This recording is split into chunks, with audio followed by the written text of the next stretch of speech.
જય શ્રી કૃષ્ણ, રાધે રાધે. એક વૈષ્ણવ મને કીધું હતું કે ખજૂર રોલની સામગ્રી શેર કરું. તો જે સામગ્રી ખૂબ સરળ છે અને અત્યારે શિયાળામાં શ્રી પ્રભુને આ બધી જેટલી ઉષ્ણ ગરમ વસ્તુ છે શ્રી પ્રભુને ભોગ ધરવામાં આવે છે. તો જેના માટે ખજૂર લીધા છે મેં. ખજૂર, પોચા ખજૂર છે, પિસ્તાનો ભૂકો અને ટોપરાનું ખમણ. ટોપરાનું ખમણ એટલે જે ભૂરાતો આવે ભૂકો એ નહીં. તો ખજૂર પોચા છે એટલે એને જો પહેલાં મિક્સરમાં ક્રશ કરવાની જરૂરત નથી. કઢાઈમાં એક ચમચી ઘી લઈને એને ગરમ કરીએ એટલે ખજૂર એકદમ નરમ પડી જશે, માવો બની જશે ખજૂરનો. જો આવી રીતે. તો અહીંયા મેં છે ને 8 થી 10 નંગ જ ખજૂર લીધેલા. તો એનો માવો જો સુંદર થઈ ગયો તો એમાં સાથે ટોપરાની જે છીણ, ટોપરાની છીણ લેવાની, ખમણની ટોપરાની છીણ, એ 2 ચમચી લઈ લેવાની. 8 થી 10 નંગ જો ખજૂર લીધા હોય તો. અને પછી એમાં પિસ્તાનો ભૂકો છે, પિસ્તાનો ભૂકો બી સાથે 2 થી 3 ચમચી, વધારે નહીં, કારણ કે જે પ્રમાણે ખજૂર લીધા હોય ને એ જ પ્રમાણમાં પિસ્તા અને ટોપરાનું છીણ લેવાનું છે.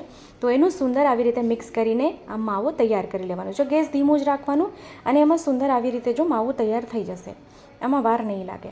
એટલે ગેસ ધીમું રાખીને એની ઉપર આ માવો બનાવી લેવાનો. અને પછી મિશ્રણને છે ને એક પ્લેટમાં, એક થાળીમાં કાઢી લેવાનું. અને મિશ્રણ જરાક એવું ઠંડુ થાય અને સરખું હાથેથી મસળીને પછી એનું રોલ કરી લેવાનું. જો ખૂબ સુંદર અને ઇન્સ્ટન્ટ છે આ સામગ્રી, આમાં જરાય વાર નથી લાગતી. વધીને 5 થી 7 મિનિટમાં આ સામગ્રી સુંદર સિદ્ધ થઈ જાય છે. બસ ખાલી એને સેટ થવામાં જ થોડીક વાર લાગે છે, 5 થી 7 મિનિટ. આમ તો છે ને એને રૂમ ટેમ્પરેચર ઉપર સેટ કરવાનું, પણ અત્યારે હું ફ્રીજમાં રાખીને સેટ કરીશ, જેથી હું આપને એને ટૂંક કરીને દેખાડી શકું. કારણ કે જો ફ્રીજમાં મૂકીએ તો તરત આ કઠણ થઈ જાય, પણ આપણે જો સ્ટોર કરવું હોય તો એને રૂમ ટેમ્પરેચર પર સ્ટોર કરવાનું 8 થી 10 દિવસ. તો એને આવી રીતે રોલ કરી લેવાનું. આમાં દૂધ કે સાકર કાંઈ જ પધરાવવાની જરૂરત નથી, એ ધ્યાન રાખવાનું છે. આવી રીતે હાથના મદદથી આપણે એનું રોલ કરી લઈએ.